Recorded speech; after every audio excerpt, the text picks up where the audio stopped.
Hello friends, welcome to our channel Lakshya law academy.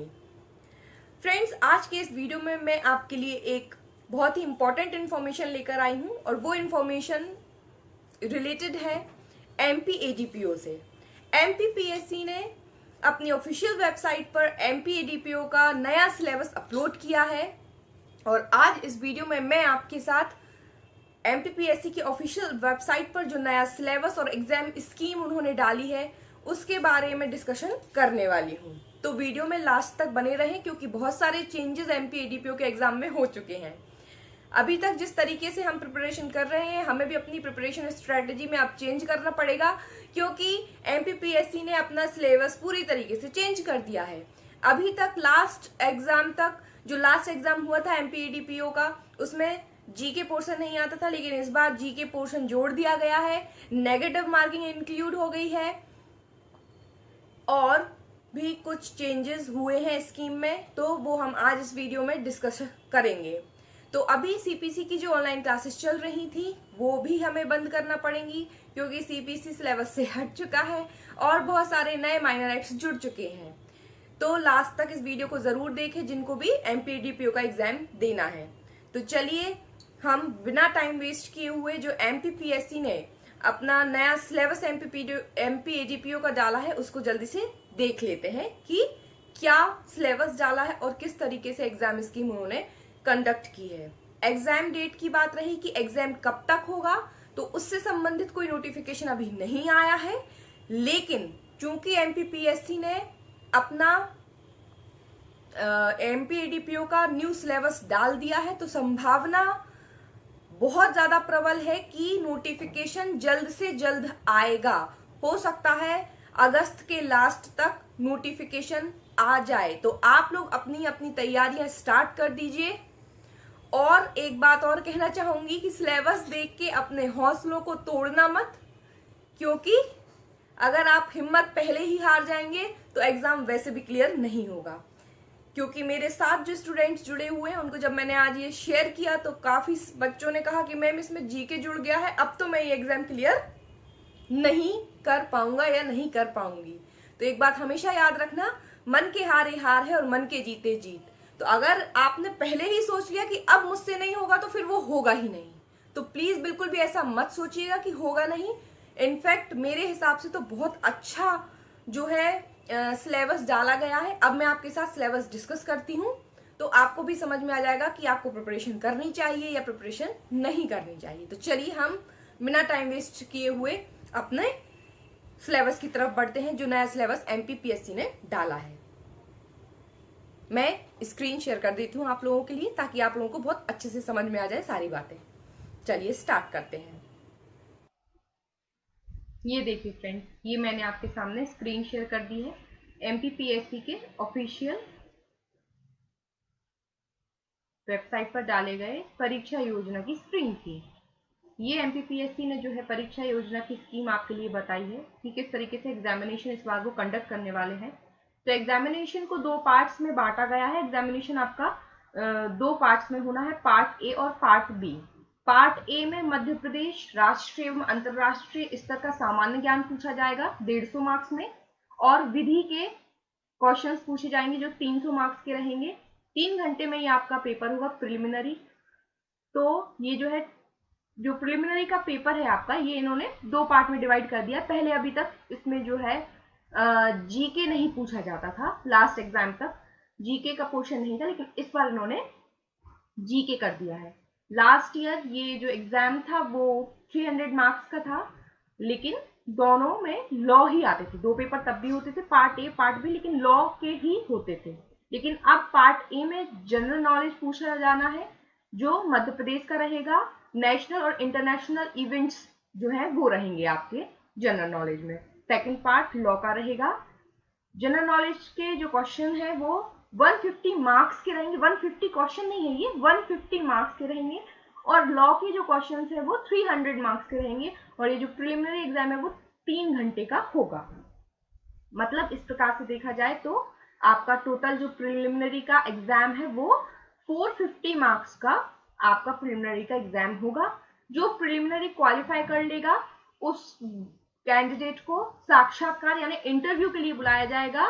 इस exam में mains नहीं होता है, प्री है, प्री के बाद डायरेक्ट मेन इंटरव्यू है। तो इंटरव्यू जो है आपका वो 50 मार्क्स का रहेगा। ये देखिए आप लोगों को स्क्रीन पर दिख रहा होगा, इंटरव्यू 50 मार्क्स का रहेगा। इस तरीके से ओवरऑल जो आपका पेपर का स्कीम है वो 2 चरणों में बटा हुआ है, प्रिलिमिनरी और इंटरव्यू, और टोटल जो ये है 500 मार्क्स का ओवरऑल आपका एग्जाम होने वाला है एमपीएजीपीओ का। और इसमें प्रिलिमिनरी और इंटरव्यू दोनों के मार्क्स मिलाकर के जो मेरिट बनती है उस हिसाब से आपका सिलेक्शन होता है। एक इम्पॉर्टेंट बात यहाँ पर जानने लायक ये है कि इंटरव्यू क्वालिफाई करने के लिए कोई क्वालिफाइंग मार्क्स की डिमांड नहीं की गई है इस योजना के तहत।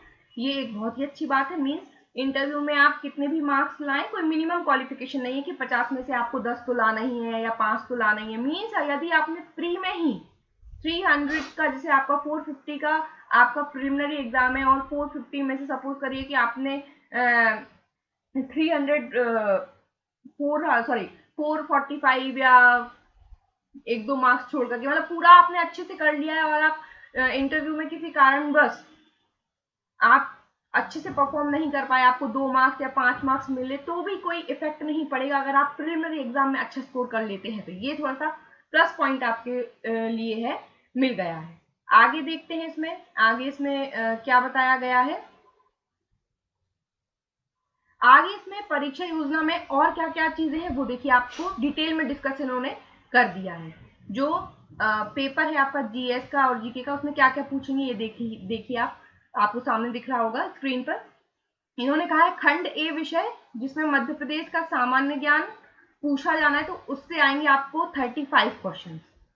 मध्य प्रदेश के सामान्य ज्ञान से आपको 35 क्वेश्चन आना है। उसके बाद इंडिया के सामान्य ज्ञान, भारत के सामान्य ज्ञान से 10 क्वेश्चन आना है, 45 क्वेश्चन हो गए। देन उसके बाद जो इन्होंने नेशनल और इंटरनेशनल इवेंट बोले थे, तो विश्व का सामान्य ज्ञान, नेशनल हो गया, भारत का सामान्य ज्ञान 10 नंबर, मीन्स नेशनल इवेंट से रिलेटेड 10 क्वेश्चन आना है, और विश्व के सामान्य ज्ञान से आपको 5 क्वेश्चन आने हैं, यानी कि टोटल आपका जो है 50 प्रश्न हो गए। तो एमपीजीके से 35 क्वेश्चन, इंडियन जीके से 10 क्वेश्चन और इंटरनेशनल जनरल नॉलेज से 5 क्वेश्चंस। इस प्रकार टोटल आपको 50 क्वेश्चंस जो है जीके वाले पार्ट में रहेंगे। 50 क्वेश्चंस जीके वाले पार्ट में आपको आने हैं। उसके बाद खंड बी जो लॉ का पेपर है, उसमें देख लेते हैं क्या पूछ रहे हैं ये। लॉ के पेपर में इन्होंने कहा है कि जो खंड बी है, पार्ट बी है, उसमें जो विषय से संबंधित प्रश्न पत्र में 100 क्वेश्चंस रहेंगे। मींस लॉ के आपको टोटल 100 क्वेश्चंस आने हैं। इस तरीके से आपका टोटल जो क्वेश्चन है वो 150 टोटल क्वेश्चन रहेंगे। 450 मार्क्स के 3 नंबर का एक क्वेश्चन है। प्रत्येक प्रश्न कितने अंकों का है? 3 मार्क्स का एक क्वेश्चन है। 50 क्वेश्चन जनरल नॉलेज के, जिसमें से ज्यादा वेटेज मध्य प्रदेश की जीके को दिया गया है। मध्य प्रदेश के जीके से 35 क्वेश्चन आने हैं, तो मध्य प्रदेश का जीके आप लोगों को बहुत अच्छे से तैयार कर लेना है। 10 क्वेश्चन नेशनल इवेंट और 5 क्वेश्चन इंटरनेशनल इवेंट से आने हैं। इस पे आप थोड़ा कम ध्यान दे सकते हैं। लॉ पेपर में 100 क्वेश्चन आएंगे। टोटल जो भी सब्जेक्ट्स बताए हैं उन्होंने, 3 नंबर का एक क्वेश्चन होगा, 150 टोटल क्वेश्चन होंगे, और ये टोटल जो आपका पेपर है, ये टोटल हम ऊपर ही देख चुके हैं प्रिलिमिनरी, कितना 450 मार्क्स का आपका ये पेपर है। पेपर में जो क्वेश्चन होंगे वो ऑब्जेक्टिव टाइप होंगे, ये तो हम सभी को पता है, यहाँ पर दिया भी गया है कि पेपर में जो क्वेश्चन है वो ऑब्जेक्टिव टाइप होंगे। 4 विकल्प होंगे, एक आपको सही चुनना होगा।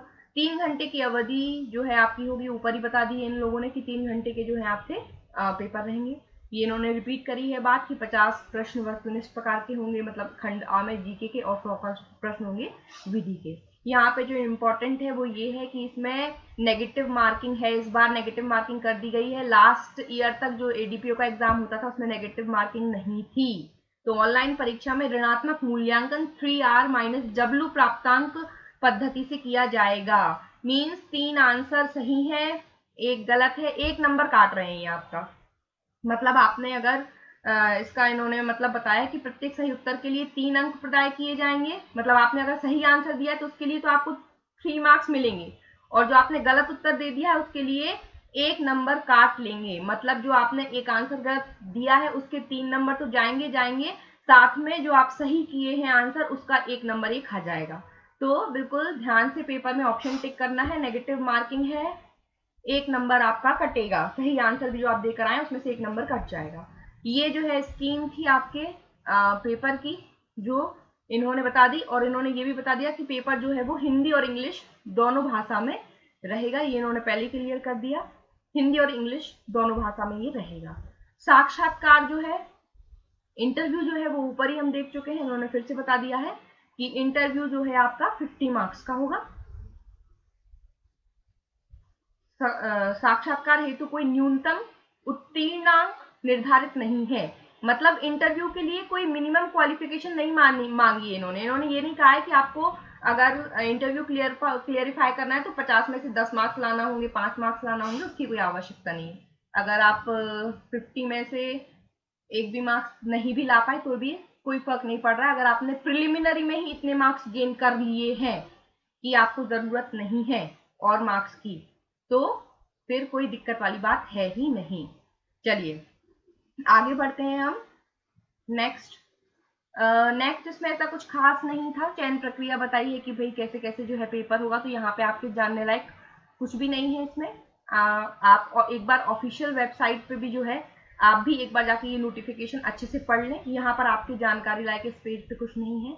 आगे बढ़ते हैं हम। आगे क्या इसमें पूछा गया है ये देख लीजिए। यहाँ पर भी आपकी जानकारी के लिए कुछ भी नहीं है। तो ये पेपर की स्कीम थी। अब हम चलते हैं सिलेबस की तरफ। सिलेबस देख लीजिए एक बार। एमपी का सिलेबस इन्होंने जो डाला है ये देखिए। सहायक जिला लोक अभियोजन अधिकारी परीक्षा पाठ्यक्रम। तो सबसे पहले मध्य प्रदेश का जीके, मध्य प्रदेश के जीके में ये मध्य प्रदेश का इतिहास, संस्कृति एवं सामान्य ज्ञान पूछ रहे हैं, जिसमें मध्य प्रदेश के इतिहास की महत्वपूर्ण घटनाएं, प्रमुख राजवंश, स्वतंत्रता आंदोलन में मध्य प्रदेश का योगदान, मध्य प्रदेश की कला एवं संस्कृति, मध्य प्रदेश की प्रमुख जनजातियां एवं बोलियां, प्रदेश के प्रमुख त्योहार, लोक संगीत एवं लोक कलाएं, मध्य प्रदेश के प्रमुख साहित्यकार एवं उनकी रचनाएं, मध्य प्रदेश के प्रमुख पर्यटन स्थल, मध्य प्रदेश के प्रमुख व्यक्तित्व। ये इन्होंने जो है पूछा है। एक बार इंग्लिश में भी आप देख लीजिए। History, culture and literature of MP, important historical events and major dynasties of MP, contribution of Madhya Pradesh in the independence movement, art, architecture and culture of MP, main tribes and dialects of MP, main festival, folk music and folk art of MP, important literary figure of MP and their literature, main tourist place of MP, important personalities of MP। Chapter first में इन्होंने ये पूछा है MP के GK से। Chapter second में geography of Madhya Pradesh पूछी है, मध्य प्रदेश का भूगोल, जिसमें forest, mountain, river of MP, मतलब एमपी की नदियां, पहाड़, जंगल, क्लाइमेट ऑफ एमपी, एमपी का वेदर कैसा रहता है, क्लाइमेट कैसा है, natural and mineral resources of MP, energy resource, conventional and non conventional, main irrigation and power project of MP. Hindi वालों को प्रॉब्लम ना हो इसलिए एक बार हम हिंदी में भी साथ में देखते चलते हैं। तो जो दूसरा अध्याय एमपी जीके में पूछा है, मध्य प्रदेश का भूगोल, मध्य प्रदेश के वन, पर्वत तथा नदियां, मध्य प्रदेश की जलवायु, मध्य प्रदेश के प्राकृतिक एवं खनिज संसाधन, ऊर्जा संसाधन, जिसमें परंपरागत एवं गैर परंपरागत संसाधन के बारे में पूछा जाएगा, मध्य प्रदेश की प्रमुख सिंचाई एवं विद्युत परियोजनाओं के बारे में आपसे पूछा जाएगा। चैप्टर थर्ड जो मध्य प्रदेश जीके से आएगा वो आएगा मध्य प्रदेश की राजनीति एवं अर्थशास्त्र। तो मध्य प्रदेश की राजनीति एवं अर्थशास्त्र में मध्य प्रदेश की राजनीतिक व्यवस्था मीन्स राज्यपाल, मंत्रिमंडल, विधानसभा, ये पूछा जाएगा। मध्य प्रदेश में पंचायती राज व्यवस्था पूछा जाएगा। मध्य प्रदेश की सामाजिक व्यवस्था, मध्य प्रदेश की जनन एवं जनगणना, मध्य प्रदेश का आर्थिक विकास, मध्य प्रदेश के प्रमुख उद्योग और मध्य प्रदेश में कृषि एवं कृषि आधारित उद्योग। ये आपका चैप्टर थर्ड से जो है पूछेंगे। इंग्लिश में भी देख लेते हैं एक बार हम। Politics and economy of MP, जो चैप्टर थर्ड एमपी जीके का है। पॉलिटिकल सिस्टम ऑफ एमपी, जिसमें governor, cabinet, legislative assembly, Panchayati Raj in MP, social system of MP, demography and census of MP, economic development of MP, main industries of MP, agriculture and agri based industries in MP. ये जो है आपका third वाला chapter रहेगा MP GK का। Total 5 chapter ये जो है पूछ रहे हैं एमपी जीके से, तो फोर्थ वाला चैप्टर भी हम एक बार देख लेते हैं। फोर्थ चैप्टर में इन्होंने पूछा है अंतरराष्ट्रीय, राष्ट्रीय एवं मध्य प्रदेश की महत्वपूर्ण सामायिक घटनाएं। जो फोर्थ चैप्टर में है तो इन्होंने सब कवर कर लिया। मीन्स मध्य प्रदेश में अभी करंट अफेयर्स क्या चल रहा है, अंतरराष्ट्रीय और राष्ट्रीय करंट अफेयर्स से रिलेटेड, तो महत्वपूर्ण समसामयिक की घटनाएं पूछेंगे। देश एवं प्रदेश की प्रमुख खेल प्रतियोगिताएं एवं पुरस्कार तथा खेल संस्थाएं, स्पोर्ट्स से रिलेटेड क्वेश्चन आएंगे। मध्य प्रदेश राज्य की प्रमुख जन कल्याणकारी योजनाएं, जो अभी योजनाएं निकली हैं वो आएंगी मध्य प्रदेश की। मध्य प्रदेश के चर्चित व्यक्ति एवं स्थान। एक बार इंग्लिश में भी चैप्टर 4 को देखेंगे हम। चैप्टर 4 में क्या पूछ रहे हैं, चैप्टर 4 में पूछ रहे हैं current events of international, national and MP, तीनों लेवल पे आपको ये करंट अफेयर्स पूछ रहे हैं, जिसमें इंपॉर्टेंट कंटेम्प्रेरी इवेंट्स पूछेंगे, famous sports competitions, awards and sport institution of the state and country, मतलब स्टेट लेवल का कंट्री लेवल का स्पोर्ट पूछेंगे।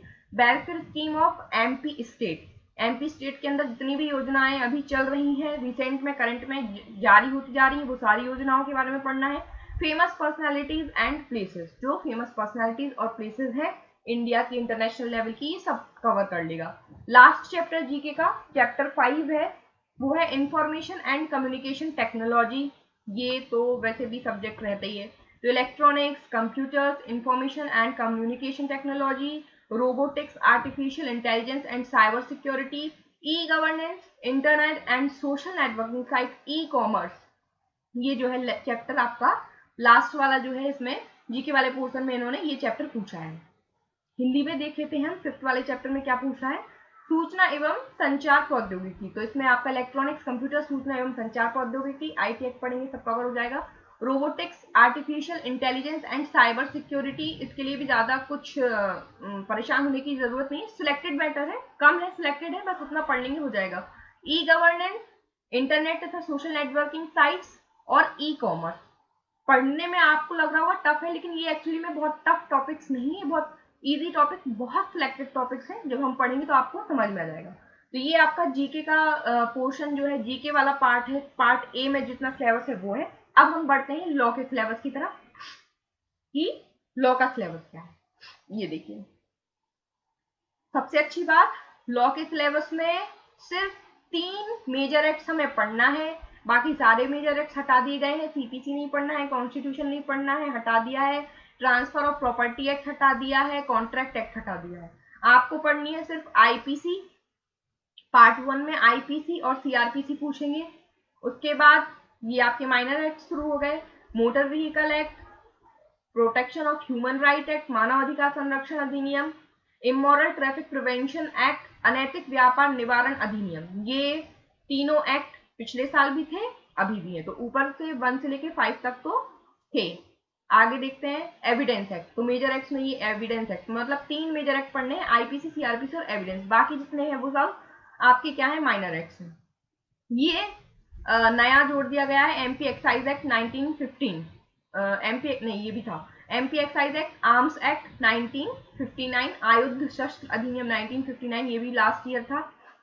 आगे बढ़ते हैं, 9th जो सब्जेक्ट है वो है लॉ का sexual harassment of woman at work place, prevention, prohibition and redressal act 2013, महिलाओं का कार्यस्थल पर लैंगिक उत्पीड़न निवारण, प्रतिषेध एवं प्रतितोषण अधिनियम 2013। ये नया एक्ट जुड़ गया है, ये लास्ट ईयर नहीं, लास्ट जो एग्जाम हुआ था उसमें नहीं था। The unlawful activities prevention act 1967, विधि विरुद्ध क्रियाकलाप निवारण अधिनियम 1967, ये भी नया जुड़ा है इस साल, पिछले साल नहीं था। लोक संपत्ति को नुकसानी का निवारण अधिनियम 1984, the prevention of damages to public property act 1984, ये भी नया जुड़ा है। तो ये जो फोर्थ इकाई 4 है, मतलब पार्ट 4 के जो 9, 10 और 11 है, ये नए सब्जेक्ट जुड़े हुए हैं। आगे बढ़ते हैं, 11 सब्जेक्ट हो गए ये। 12वां सब्जेक्ट है आपका मध्य प्रदेश राज्य सुरक्षा अधिनियम 1990, ये नया जुड़ा हुआ है, अभी इसी ईयर जुड़ा हुआ है। नेशनल इन्वेस्टिगेशन एजेंसी एक्ट 2008, ये भी लास्ट ईयर नहीं था, ये भी इन्होंने नया जोड़ दिया है, माइनर एक्ट। मध्य प्रदेश अत्यावश्यक सेवा संधारण तथा विच्छिन्न निवारण अधिनियम 1979, ये भी नया जोड़ दिया गया है। जैसा हिंदी में नाम है वैसा इंग्लिश में भी नाम है एक्ट का। फिर है द मध्य प्रदेश लोक सेवाओं का प्रदान की गारंटी अधिनियम 2010, हिंदी इंग्लिश में नाम सेम है एक्ट का, ये भी नया जोड़ा गया है। The protection of children from sexual offenders act 2012, ये पिछले साल था, पॉक्सो एक्ट के नाम से जिसको हम जानते हैं, ये एक्ट हम पहले भी पढ़ चुके हैं। Young person harmful publication act 1956, ये भी लास्ट ईयर था और इसका वीडियो भी यूट्यूब पर डला हुआ है, तो आप अभी ये वाला वीडियो देख सकते हैं इस एक्ट का। अल्पवय व्यक्ति अब हानिकर प्रकाशन अधिनियम 1956, young person harmful publication act, ये आपको मिल जाएगा अभी मेरे यूट्यूब चैनल पर, तो आप देख सकते हैं। Protection of women from domestic violence act 2005, ये लास्ट ईयर भी था। डाउरी प्रोहिबिशन एक्ट, दहेज प्रतिषेध अधिनियम and dowry prohibition maintenance of list and present of the bride and bridegroom rules 1985, ये उसी सेम एक्ट में रहते हैं दोनों, रूल्स और एक्ट दोनों, ये पढ़ना है हमें। Indecent representation of women prohibition act 1986, ये लास्ट ईयर भी था और इसका इस पूरे एक्ट को मैं ऑलरेडी समझा चुकी हूँ, इसका भी यूट्यूब पे जो है वीडियो डला हुआ है, तो आप देख सकते हैं। महिलाओं का अशिष्ट रूपण प्रतिषेध अधिनियम 1986, दो एक्ट जो ऊपर यंग पर्सन वाला और ये यूट्यूब पे अभी इसके डले हुए हैं वीडियो, आप देख सकते हैं।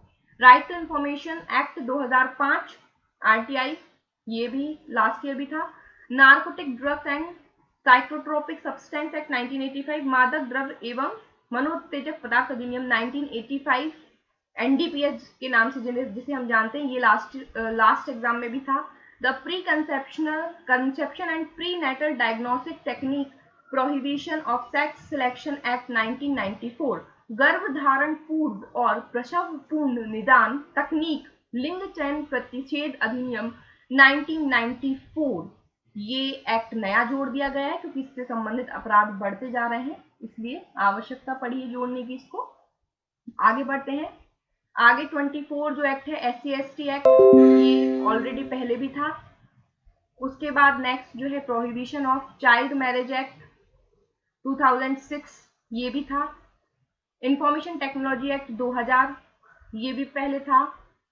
Prevention of corruption act 1988,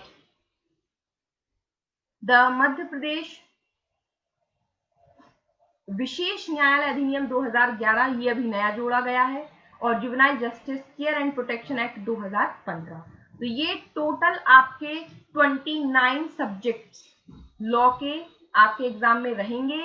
last year जो सब्जेक्ट्स थे वो 32 थे और इस बार लॉ के सब्जेक्ट 29 है। जीके बस जो है आपके साथ जोड़ दिया गया है। तो आई थिंक आपको ये सिलेबस बहुत अच्छे से समझ में आ गया होगा। तो फ्रेंड्स, आपको आई थिंक अच्छे से सिलेबस समझ में आ गया होगा, पेपर की स्कीम समझ में आ गई होगी। तो जो पेपर की स्कीम है और जो पेपर का सिलेबस है, तो मेरे हिसाब से बस जनरल नॉलेज वाला पार्ट थोड़ा सा हमारे लिए मतलब बहुत ज़्यादा तो नहीं, बस थोड़ा सा मेहनत मांगती है। जनरल नॉलेज वाला पार्ट अगर हम अभी से पढ़ना शुरू करेंगे तो बहुत ज़्यादा सिलेबस नहीं है, बहुत सिलेक्टेड सिलेबस है। उन्होंने पूरा सिलेबस डिफाइंड करके दे दिया है आपको, अब इससे ज़्यादा आप और क्या चाहेंगे। मतलब उन्होंने टॉपिक वाइज पूरा सिलेबस बता दिया है कि जीके में भी पढ़ना है तो क्या पढ़ना है, कितना पढ़ना है, वो आपको पूरा क्लैरिफाई कर दिया गया है। तो आई थिंक आपको सिलेबस अच्छे से समझ में आ गया होगा। तो जुड़े रहिए मेरे चैनल के साथ। 2 एक्ट्स ऑलरेडी चैनल पे डले हुए हैं, young person harmful publication act और indecent representation prohibition of woman act. तो ये दोनों एक्ट जो है आप मेरे यूट्यूब चैनल पर देख सकते हैं और आगे जितने भी इसमें माइनर एक्ट्स हैं उनके वीडियोस मैं जल्दी से जल्दी अपलोड करने वाली हूँ। तो जुड़े रहे चैनल के साथ, या तो डायरेक्ट वीडियोस होंगे या फिर उसकी जो ऑनलाइन क्लासेस होंगी, तो ऑनलाइन क्लासेस की रिकॉर्डिंग जो है डलती रहेगी यूट्यूब चैनल पे, माइनर एक्ट से रिलेटेड, आईपीसी एविडेंस और सीआरपीसी से रिलेटेड। और जनरल नॉलेज वाले पार्ट के लिए आपको सर जो है एमपीएडीपीओ का जो भी जनरल नॉलेज वाले पार्ट में सिलेबस बताया है उसका स्पेसिफिकेशन जो है आपके लिए सर लेकर आएंगे। तो सर आपको जनरल नॉलेज वाले पार्ट की सीरीज लेकर आएंगे। तो बने रहिए, जुड़े रहिए चैनल के साथ और तैयारी को अपनी शुरू कर लीजिए। कभी भी एग्जाम की डेट आ सकती है, हो सकता है अगस्त तक नोटिफिकेशन आ जाए और दिसंबर मतलब इस ईयर के लास्ट में या फिर नेक्स्ट ईयर के शुरुआत में हमारा एडीपीओ का एग्जाम कंडक्ट हो सकता है। चलिए तो मिलते हैं नेक्स्ट वीडियो में नए एमपी एडीपीओ के माइनर एक्ट के साथ।